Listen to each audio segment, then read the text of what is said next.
we've been talking about aromaticity and the ideas behind what makes something aromatic.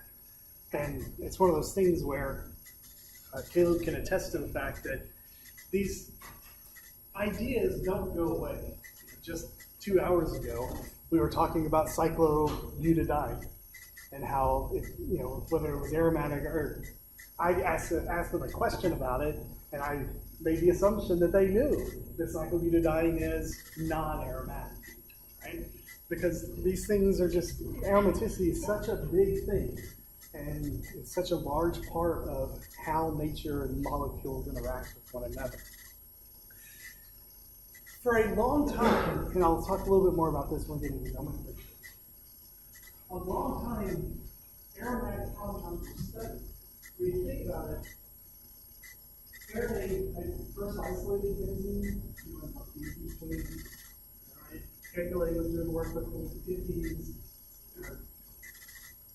Some of the earliest molecules that were worked with were aromatic.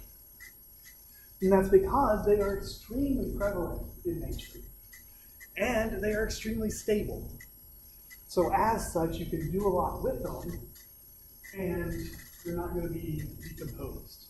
Right? They're not going to go away. Now, you do have to work hard to get them to react, which kind of made it interesting. And it really sent them for some loops, because it turned out like one of the things we're going to study is that like when you take benzene and you react it with bromine, nothing happens. So they throw it in iron catalyst, it works beautifully. So there were some questions to be answered, because what they were doing is, one person would do the reaction and it wouldn't work, another person would do the reaction and it would work. So they couldn't figure out what was going on when the two people were standing right next to each other. But it just all comes down to the technique, and that one person was stirring with a spoon that had some iron in it, and the other person was using a glass stirring rod. But that iron catalyst allows the reaction to proceed. Right? And so there was a lot of work that went on with these guys. It really took some finagling to explain what was going on. We said that there are 6 molecular orbitals for the benzene. The middle 4, we've got 2 sets of degenerate orbitals. And we went through and derived what those looks like, and we showed you fancy pictures of what they look like. But the general idea is that even though we draw it, we Kekulé proposed that it was alternating double and single bonds rapidly interconverting, we know that that's not what exists.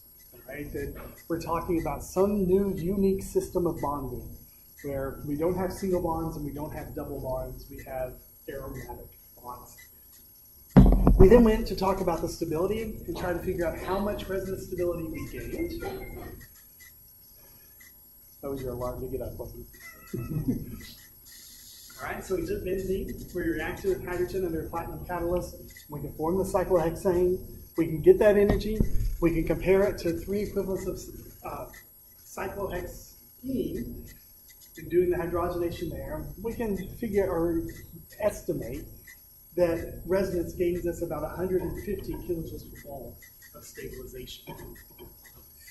We are not limited to just one ring. We noted that and both had 3 rings put together in different ways. And as we increased our ring size, we increase our stabilization. But it's not linear.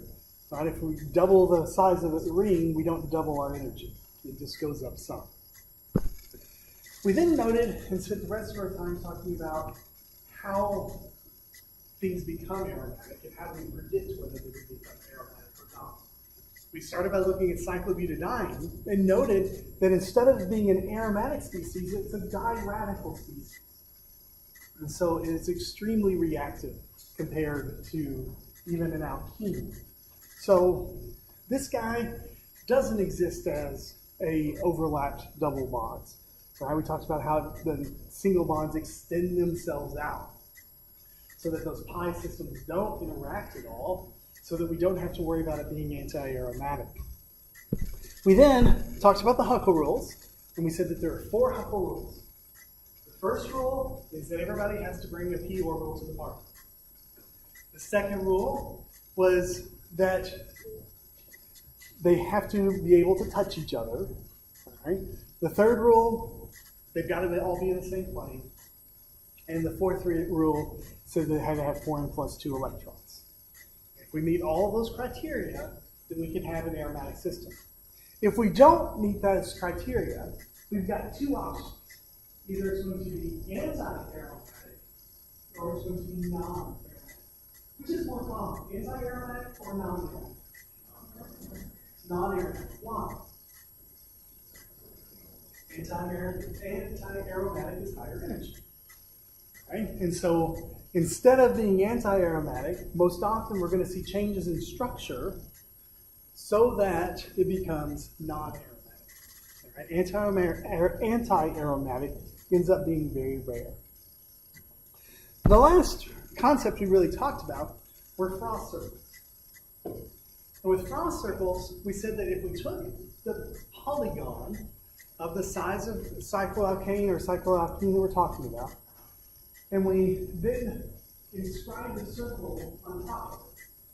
Everywhere the circle hits the square, or hits the pentagon or hexagon, that's where it is going. And we orient it so that there's always one at the bottom of the circle. And we go up from there. And then we fill from lowest to highest. And what's cool about frost circles is if you bisect the circle, right? And here you see the circles have been bisected with a dotted line. If you bisect the circles, the relative distances are all exactly where they're supposed to be when we start calculating the actual energy. All right? Notice, like in this particular case, the distance from here,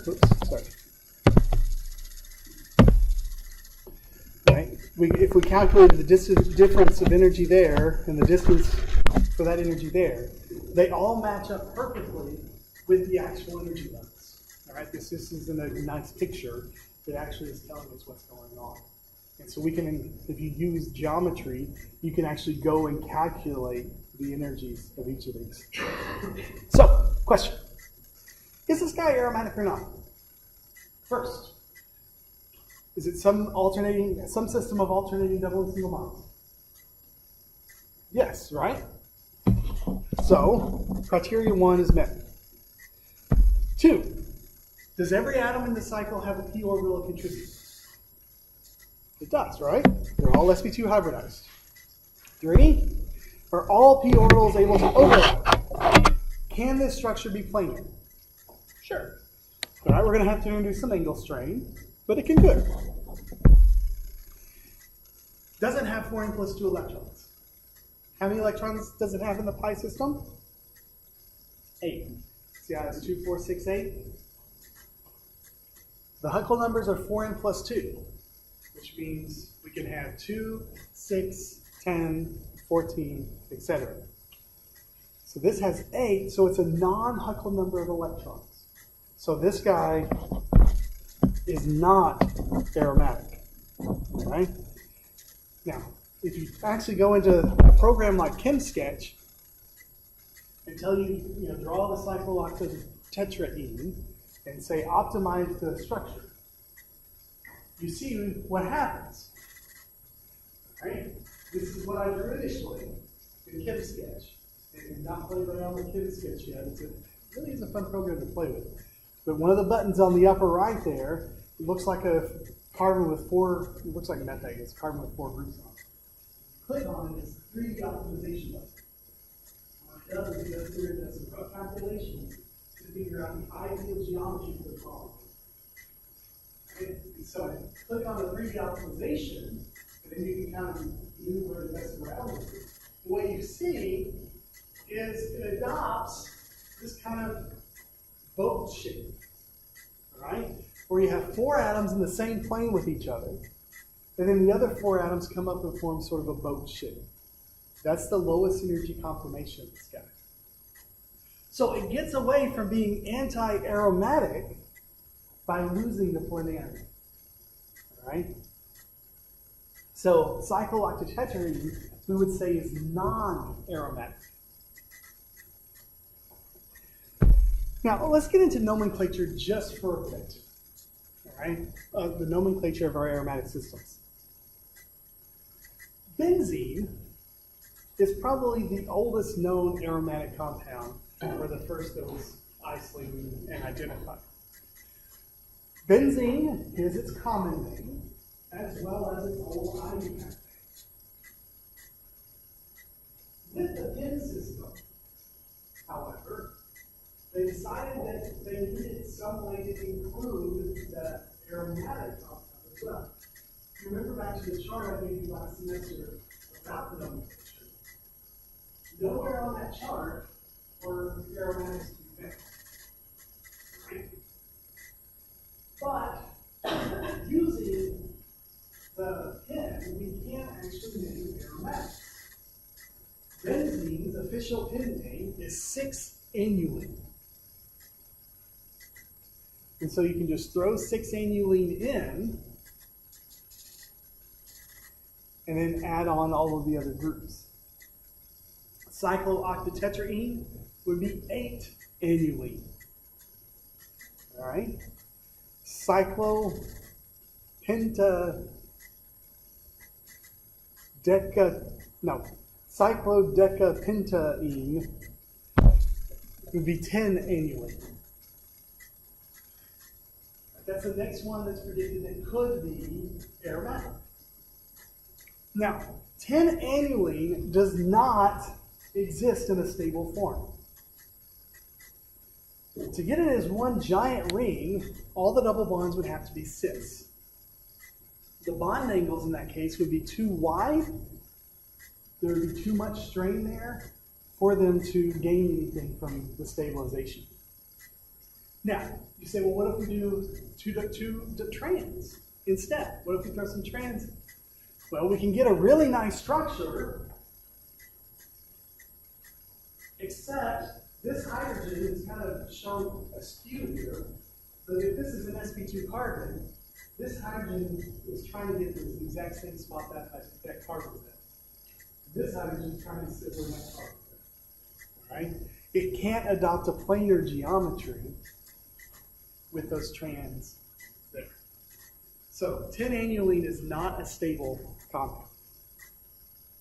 If you take those two hydrogens away and just connect it by a single bond, what did we call that compound?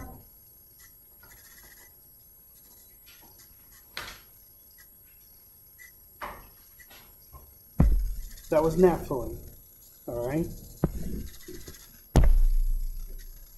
Naphthalene is a stable compound because we removed that hydrogen-carbon steric strain. Right? And we've taken those two hydrogens away. The next annuline predicted to be aromatic is 14-annuline. And like 10-annuline, 14-annuline is too hindered to be planar. These four hydrogens here in the center are too close to each other to exist. All right? So it's too hindered to be planar.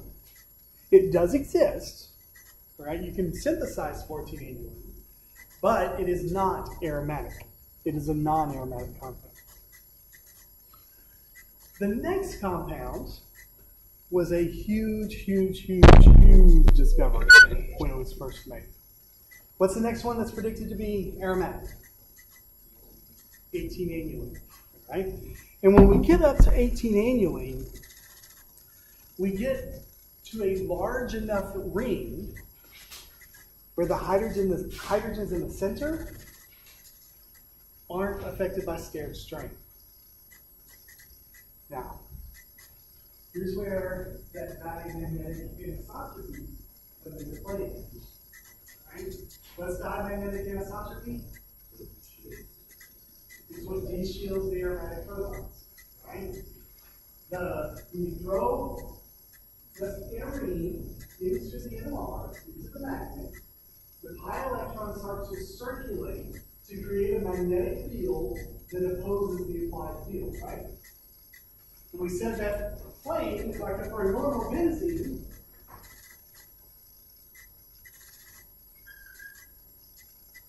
we said that circulation is going, if our applied field is there, that circulation is going so that it opposes the field to the center.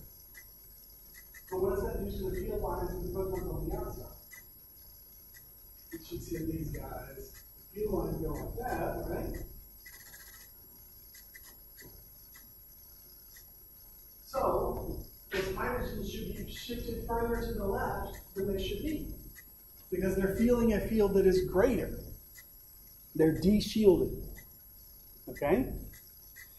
Well, with this molecule, what should happen to the inner protons?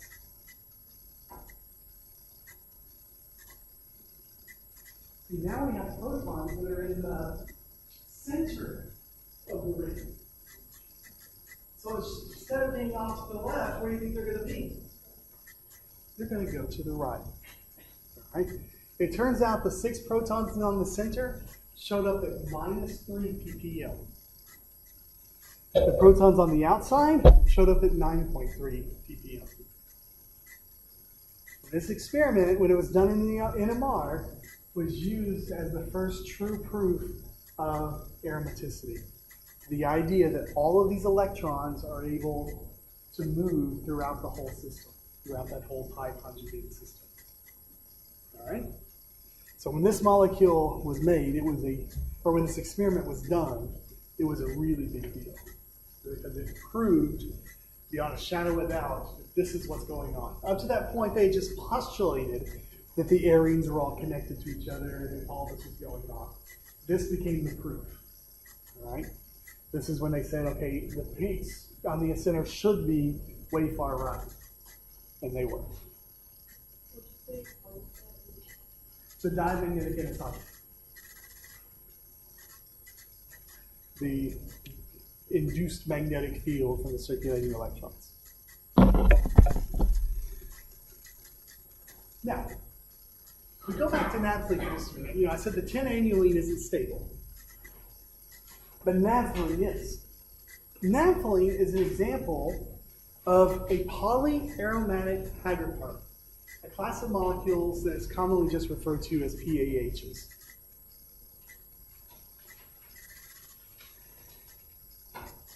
Polyaromatic hydrocarbons have 2 or more fused rings to each other. Okay? So the naphthalene, the phenanthrene, the anthracene, all of these would be examples of polynuclear aromatic hydrocarbons, or PAHs.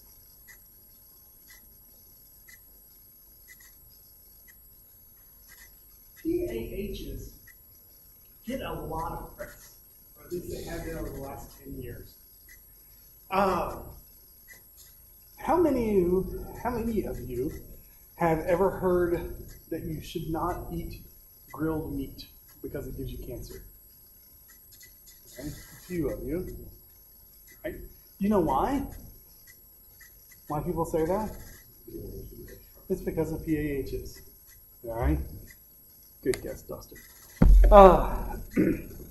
When you burn carbonish materials like meat, and you form that char has a lot of just carbon. In fact, if you burn it in a certain way, you can get pure carbon out.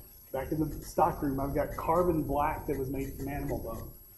All right, where they just took animal bone and burned it in a pure environment, and we got pure carbon out of it. All right?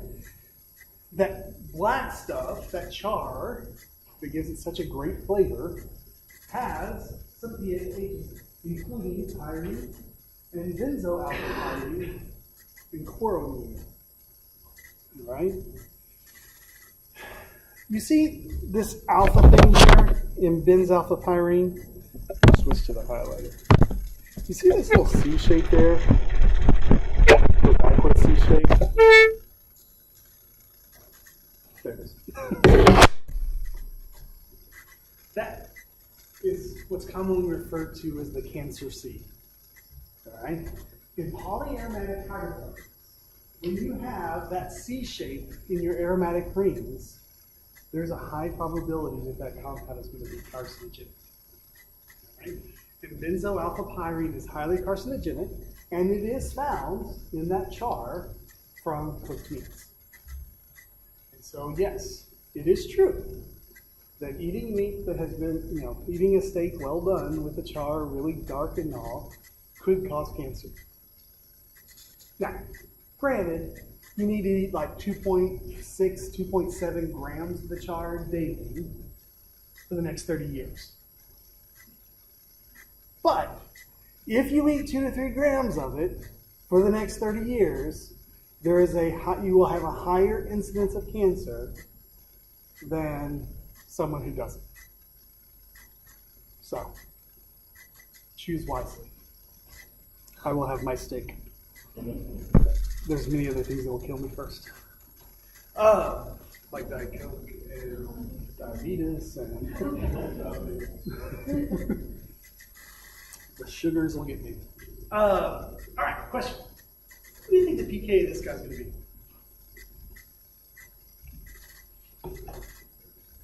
Can't get away from the PK standard. 36? I feel like it's not 36, but let's say 37. Why do you think it's super acidic? It's a double allele, right? One allele because it shows up where? What does it say try to do? Because I made a mistake. One is at 36, or one's at 42. We always say 2 is probably around 36. Okay? But look at what happens if we pull this guy off. What did we make?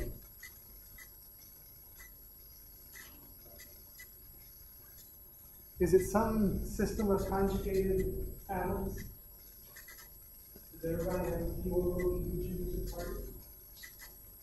And planar?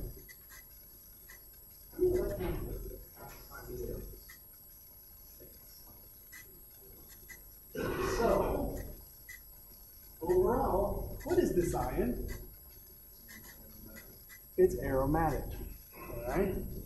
So in this case, when we pull off the proton, we're making an aromatic ion. And how much stability do we get from aromatic things? A lot. Alright? So this one is well below 36. Alright? It's down in the low 20s. Alright? It's not much different than an alcohol. Because what it forms is so ridiculously stable. It also explains some other things. For example, remember our functional group test we did in lab? One of the tests that we did to detect the presence of an alkyl halide was to react with silver nitrate. We use silver nitrate. We were using silver tetrachloride. This reacts with the same. Halides of silver compounds are insoluble.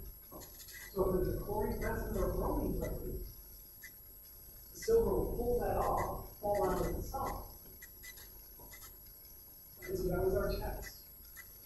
But if you have something like 5-fluoro-1,3 cyclopentadiene, and it reacts with silver, you get no reaction. No reaction at all. And that's because if you pull that chlorine off, it's taking its 2 electrons with it, right? It's forming something that has a positive charge. So how many pi electrons do we have now? We have 4. Is that a Huckel number of electrons? It's not, is it? Right? So if this was planar, it would be anti-aromatic. Now obviously it'll shift and kind of move one of the groups up. But at that point, you're going to have the 2 double bonds conjugated to each other, and the positive charge is off on its own. All right? So you're saying this reaction doesn't take place? Right. This does not happen because the cation that would be formed is too unstable.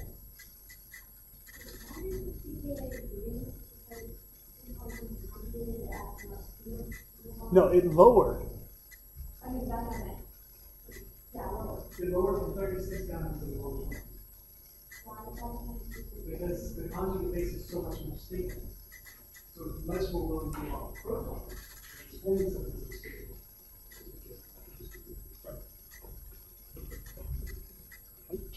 that make sense, Ashley?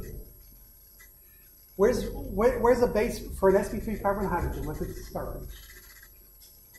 60. If it's a lily, it drops down to 22 because of resonance, right?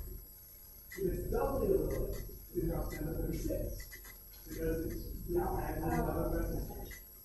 It's kind of more stable, right? So we can have aromatic ions. And which ion is aromatic, whether it's a positive ion or the negative ion, is going to be dependent upon how many electrons we need to make it a Huckel number. Here, notice we've got 3-chlorocyclopropene. And if we react it with the antimony chloride, which in theory should be able to pull that off, it does it easily.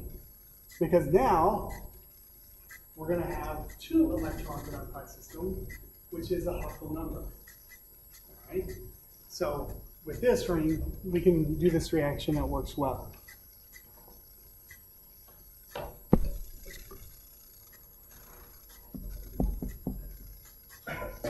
So question for you. Cycloheptatriene. Which ion do you think will be aromatic? Do you think it'll be the positive, or do you think it'll be the negative?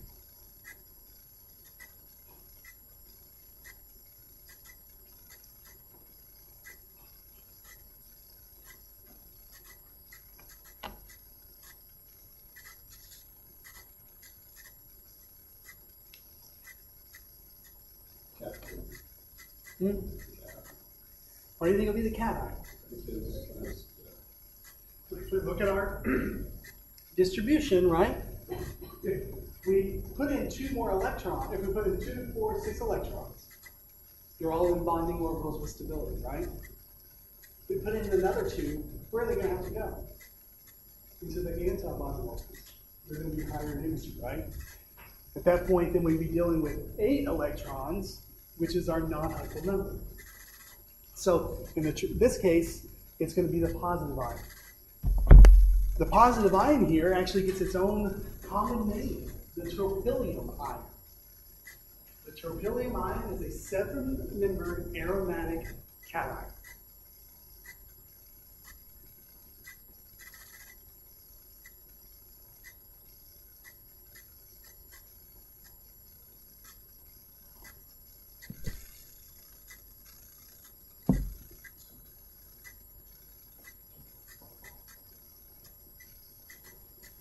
If we look at that molecular orbital picture again, since it has those 6 electrons, we can put those 6 electrons into all the bonding positions, and so we get that maximum stability out there. All right? Tropylium. Tropylium.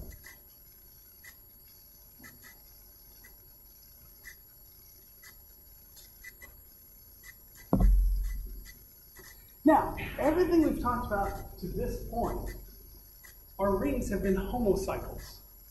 What's a homocycle?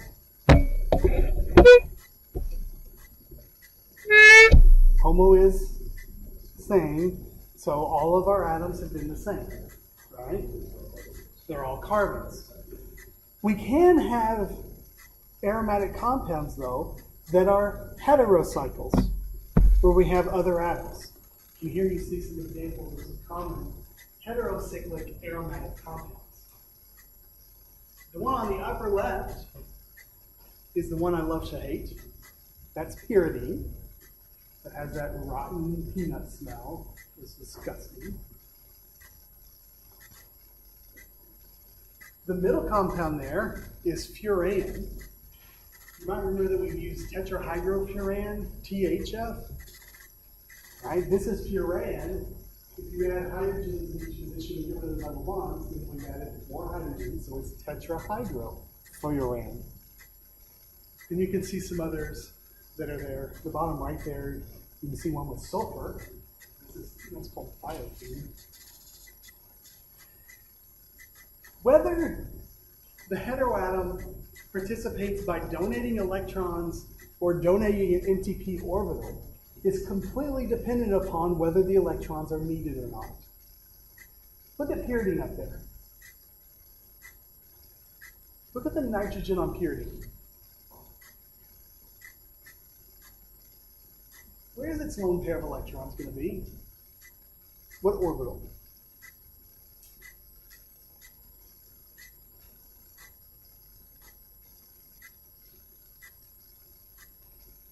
What's its hybridization? sp2, right? sp2 hybridized.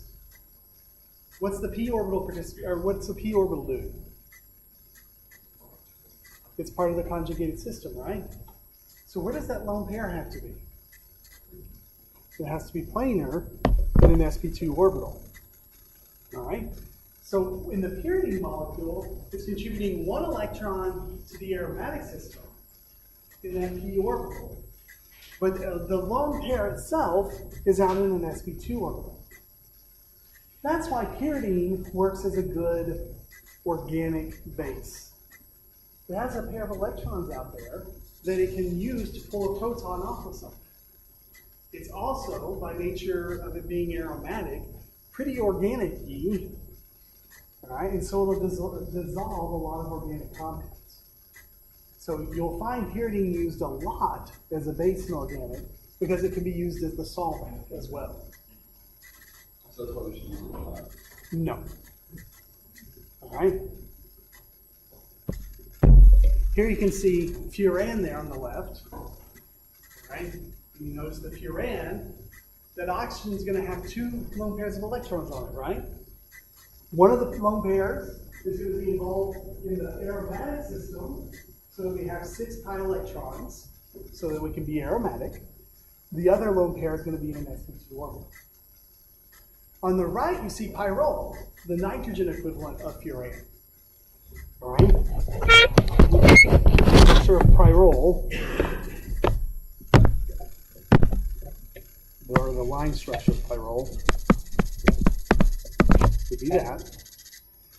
And so that nitrogen is going to have a lone pair of electrons on it and a hydrogen. The ring needs that lone pair so they can have 6 pi electrons. And so both of those are going to be in that p orbital so they can participate and have the 6 electrons needed for aromaticity. So basically, if it needs the electrons to be aromatic, it's going to use the electrons. If not, it's going to put them in an sp2 orbital. And as I mentioned, aromatics are found throughout nature.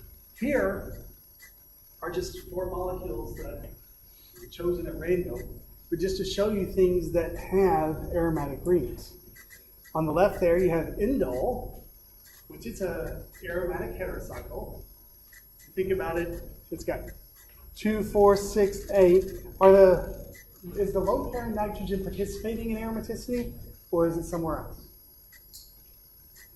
It's participating, right? Because we need those 2 electrons to get to 10 to make the whole system aromatic. Here's serotonin, a brain neurotransmitter. And notice that the serotonin is built off of the indole background. Okay. Here you see purine.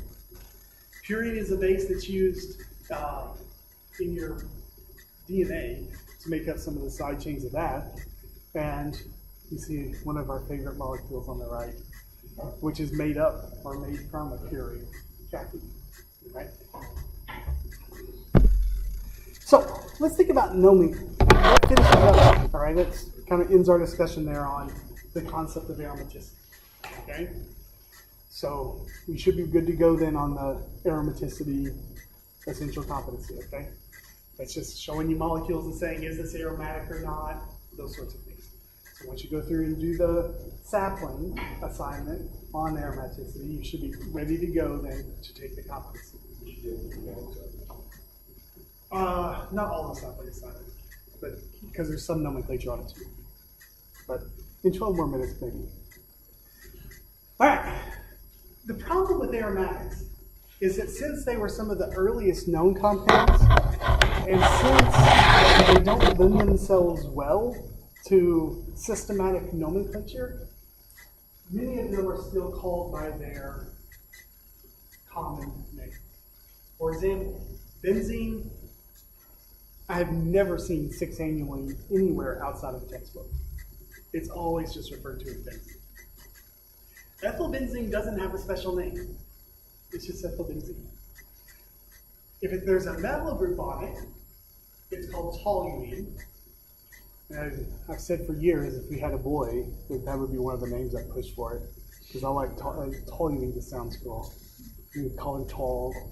Be awesome. Isopropylbenzene is cumene. Jesse says that's where we're having girls.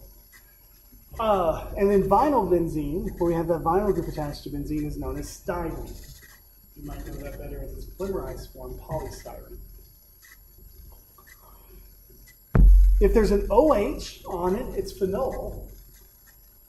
And with phenol, we run into I think I've told most of you this story, but the phenol comes because for probably 30 years, the French called benzene phene, P-H-E-N-E, and the Germans called benzene. They did two whole sets of research on these compounds. The French were publishing articles all about this molecule phene. The Germans were publishing all about this molecule benzene. And then finally they figured out, wait a minute, these are the same things. And so some of that phene, the nomenclature still holds through. Right? So this is the alcohol from phene. Alcohols get the OL ending, so this is phenol. Likewise, if we have a benzene ring as a substituent, it's a phenyl group or a phenyl group because it's that phene group as a substituent. If we have a nitrogen on the ring, it's an aniline. An aldehyde is benzaldehyde. Carboxylic acid is benzoic acid. And a methoxy group is anisole. And all of these names are accepted as IUPAC names. They're not accepted as PEN, but they are accepted as IUPAC names. Here you see some other ones. In '94, they decided, let's try and give these guys a systematic name. So benzaldehyde was called benzene carbaldehyde. Benzoic acid is benzene carboxylic acid. Styrene became vinyl benzene. Acetophenone became methylphenylketone. Phenol became benzenol. Anisole became methoxybenzene. And aniline became benzenamine. And I've never seen benzene carbaldehyde ever. I've never seen benzene carboxylic acid ever. I've never seen benzenol ever. All right, so the problems with nomenclature. Yeah. Of course. Because they're going to show up at some point. You know, someone's going to call it that. You're going to be like, what's benzenol?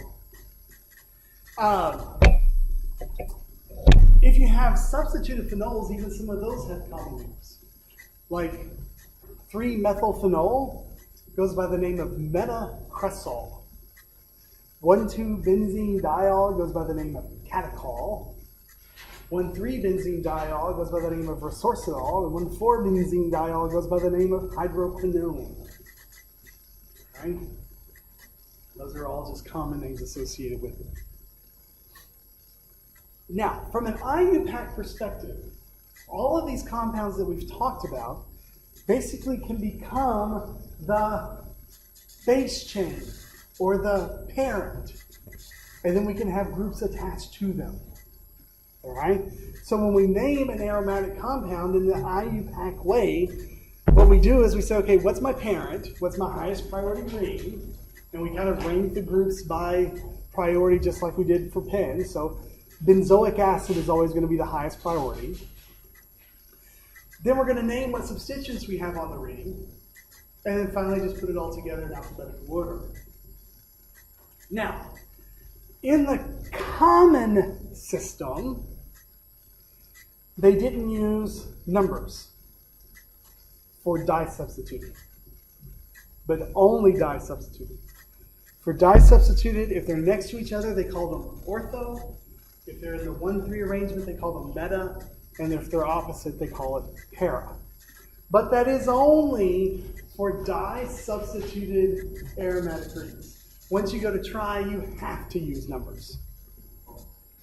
So going back here, What's shown here, 3-methylphenone is meta-cresol. That meta indicates that it's a 1,3 arrangement.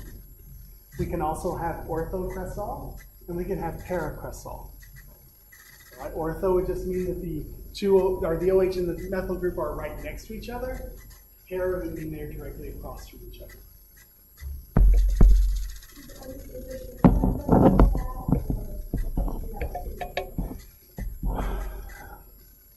Well,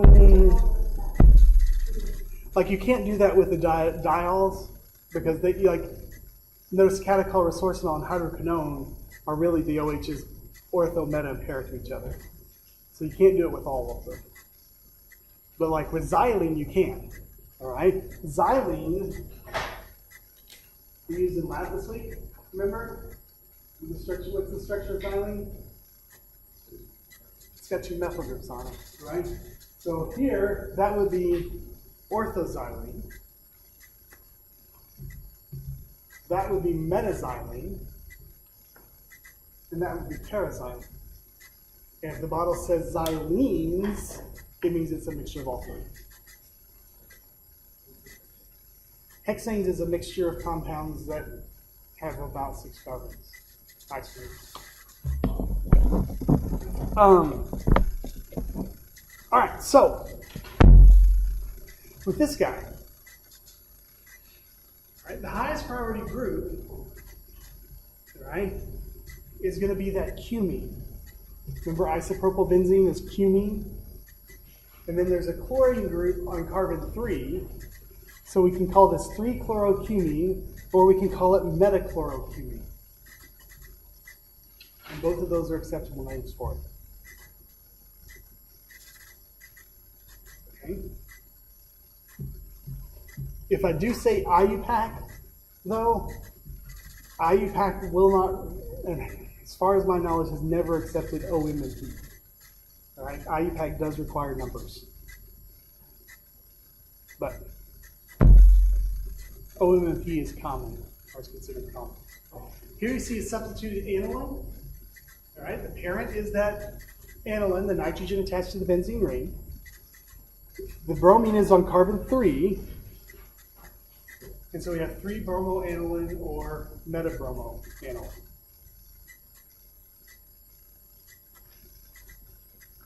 Okay? Does anybody have questions about that? All right, the last thing then is what happens when we have aromatics as substituents. As I've said, if a benzene is a substituent, we call it a phenyl group. And if we have a toluene as a substituent group, we call that the benzyl group. All right, and that position next to the ring here, right, we call that position the benzyl position. All right, that's the benzyl position.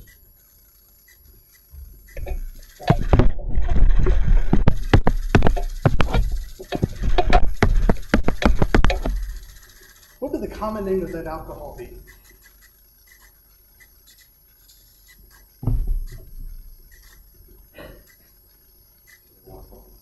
Benzyl alcohol. Right? Remember, for common names of alcohols, we name the alkyl group followed by alcohol. So this would be benzyl alcohol.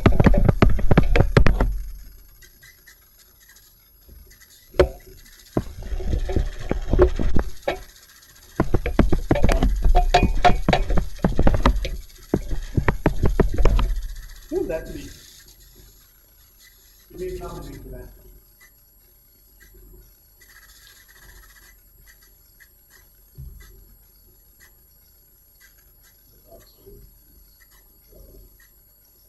The highest priority group is going to be which one? The aldehyde, right? So this is going to be a benzaldehyde.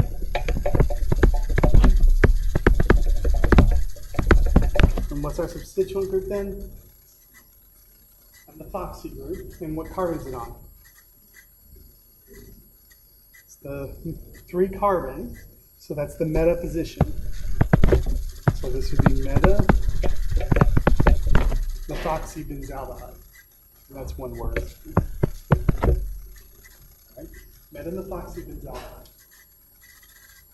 And then the IUPAC would be 3-methoxybenzaldehyde.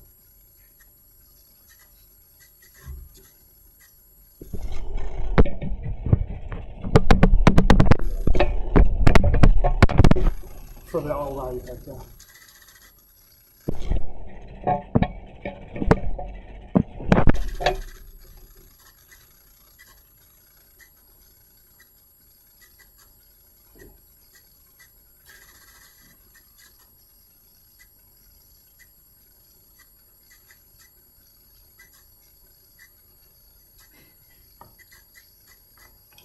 What would you call this guy?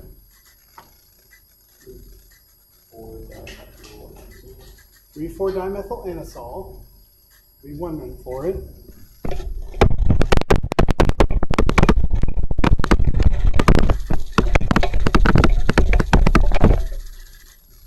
What about another name?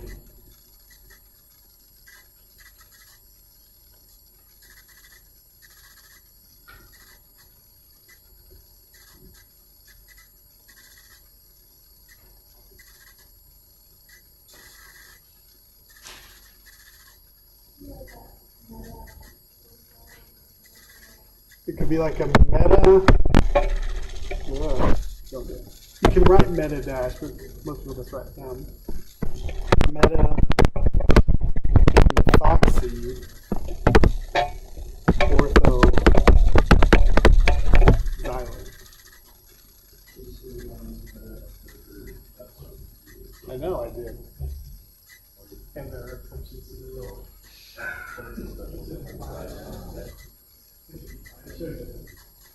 All right. Because I just told you. No. Like if you have a metacresol, if you have if you have the cresols, the xylenes, the names where the name itself, all right, where the name itself needs the OMMP, you can use two OMMPs. Now, which of these two names is right? Yes.